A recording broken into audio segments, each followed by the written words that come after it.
అదే RTV app వార్తల్ని క్షణాల్లో చదివే అవకాశం ఉంటుంది. ఒక న్యూస్ పేపర్, ఒక టెలివిజన్ ఛానల్ మీ చేతుల్లో ఎప్పుడూ ఉంటాయి.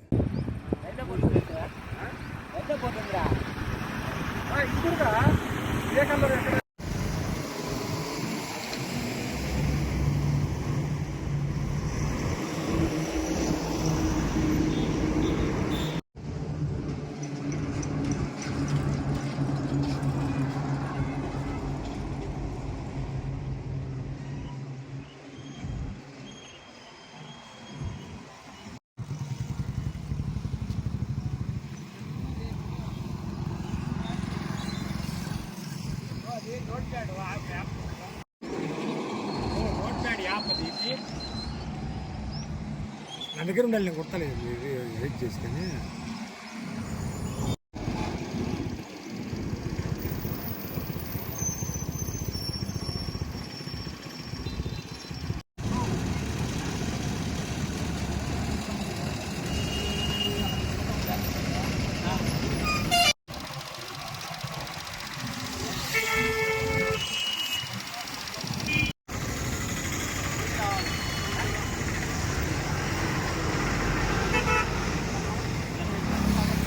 మరిన్ని వీడియోస్ కోసం ఛానల్ ని సబ్స్క్రైబ్ చేయండి. లేటెస్ట్ అప్డేట్స్ కోసం వాట్సాప్ ఛానల్ ని ఫాలో చేయండి. అండ్ లింక్ డిస్క్రిప్షన్ లో ఉంది.